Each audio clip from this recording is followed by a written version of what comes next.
अस्सलामुअलैकुम जी, कैसे हैं आप सब। उम्मीद करता हूं कि आप सब खैर खैरियत से होंगे। मेरा नाम है शहबाज रफ़ीक और आप देख रहे हैं आपका अपना ही चैनल परिंदों की बात। अच्छा जी, आज हम इस वीडियो में बात करेंगे सिबलिंग्स और इन ब्रीड के बारे में, यानी सिबलिंग्स क्या होते हैं और इन ब्रीड क्या होती है। और अक्सर आप सुनते होंगे कि सिबलिंग्स को आपस में नहीं ब्रीड कराना चाहिए और इन ब्रीड नहीं करानी चाहिए।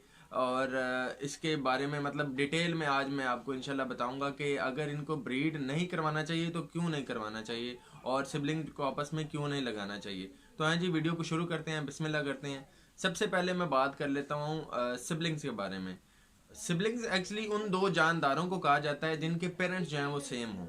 यानी मिसाल के तौर पर बर्ड्स की अगर हम बात कर रहे हैं तो अगर हमने फ़र्ज़ करें जी एक पेड़ लगाया, उसमें से जी 3 या 4 बच्चे आ गए, तो वो आपस में जो है वो सिबलिंग्स होते हैं। सिबलिंग्स जो है वो उसको अगर मैं उर्दू में बताऊं तो जिनको हम मिसाल के तौर पे सगे जिनके रिलेशंस होते हैं ना, जैसे हम सगे बहन भाई होते हैं, ये इंसानों में भी हम यूज़ करते हैं टर्म।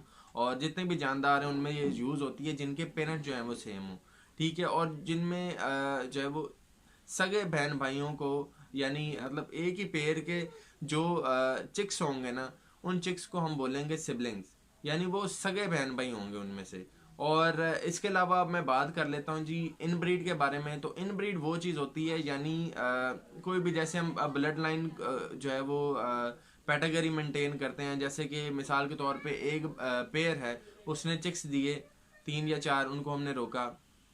अब जो है वो उन चिक्स में से कोई भी मेल या फीमेल को हमने उसके ग्रैंड पेरेंट्स यानी दादा दादी के साथ ब्रीड कराया। ठीक है। या उसमें दादा दादी में से किसी को आगे जो है वो, जैसे कि मिसाल के तौर पे आगे उनके जो बच्चे थे उनके आगे बच्चों में हमने ब्रीड कराया है। तो इस तरह से इसको बोलते हैं इन ब्रीडिंग। ठीक है। अब इन दोनों चीज़ों का जो है फ़र्क क्या है। अब सिबलिंग जो बोलते हैं, एक पेरेंट्स, ठीक है, एक पेयर के जो आगे चिक्स है वो आपस में सिबलिंग होंगे, उनको आपस में ब्रीड नहीं कराना चाहिए। ठीक है। और जो इन ब्रीड है वो ये है कि जो भी आपके पास ब्लड लाइन चल रही है, ठीक है, ग्रैंड पेरेंट्स, पेरेंट्स और उसके आगे फिर चिक्स जो हैं वो इन सारी क्या जो है वो लाइन जो है इसको आपस में ब्रीड नहीं कराना। ठीक है।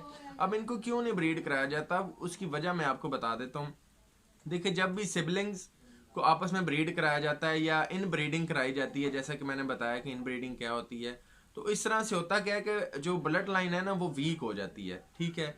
ब्लड लाइन जब वीक होगी ना, तो जब भी आप इसको ब्रीड, तो वो कर जाते हैं, ब्रीड अगर कराएंगे तो ब्रीड भी कर जाएंगे, पेयर अप भी हो जाता है, जो है वो एग्स भी आ जाते हैं। लेकिन उनमें से 90% जो बर्ड होते हैं ना, उनके जो एग्स होते हैं उनमें से जब जो है वो फर्टिलिटी आ रही होती है तो उनका जो एम्ब्रियो बनता है ना वो बहुत ही जो है वो वीक होता है और वो ज़्यादातर डेड इन शेल हो जाते हैं। ठीक है।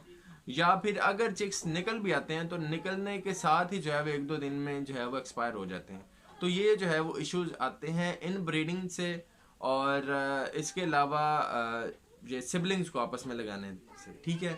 एक चीज़ और इशू आता है, बाजू का जो है वो सरवाइव, जो चिक्स हैं वो सरवाइव कर भी जाते हैं। लेकिन होता क्या है कि वक्त के साथ साथ जैसे जैसे वो बढ़ रहे होते हैं तो उनमें डिफरेंट इश्यूज आ रहे होते हैं, जैसा कि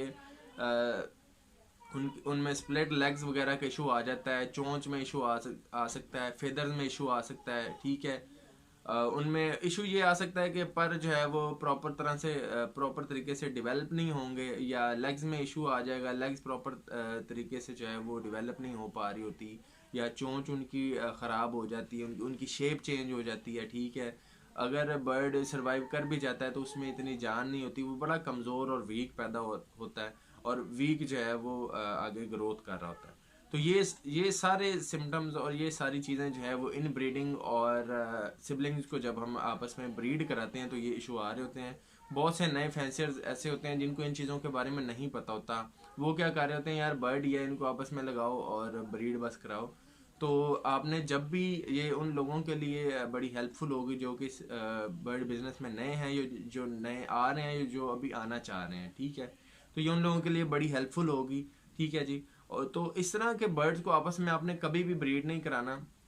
ठीक है। और हाँ, अगर आपने किसी से बर्ड बाय किए हैं, तो अगर आपको इस तरह का इशू आ रहा है ना, आपके बर्ड अगर वीक आ रहे हैं, उनमें इस तरह के लेग्स का इशू आ रहा है या बीक में इशू आ रहा है, फिदर में इशू आ रहा है इस तरह के, ठीक है, तो आप उनके मेल और फीमेल को और डिफरेंट मेल और फीमेल के साथ लगा दें, इंशाल्लाह ये इशू आपका रिजॉल्व हो जाएगा। तो ये थी जी सारी चीज़ें इन ब्रीडिंग और जो है वो सिबलिंग्स के हवाले से। उम्मीद है कि आपको जो है वो सिबलिंग्स और इन ब्रीड के हवाले से एक डिटेल जो है वो इन्फॉर्मेशन मिल गई होगी। उम्मीद करता हूँ कि मेरे इस नाकिस इल्म की वजह से आपको कोई फ़ायदा पहुँचा होगा और मेरी वीडियो आपको पसंद आई होगी। वीडियो अच्छी लगी है तो लाइक कीजिएगा और चैनल को सब्सक्राइब आप लाजमी कर लें, ताकि जब भी मैं कोई इस तरह की वीडियो इन्फॉर्मेटिव वीडियो बनाऊँ तो आपको नोटिफिकेशन पहुँच जाए।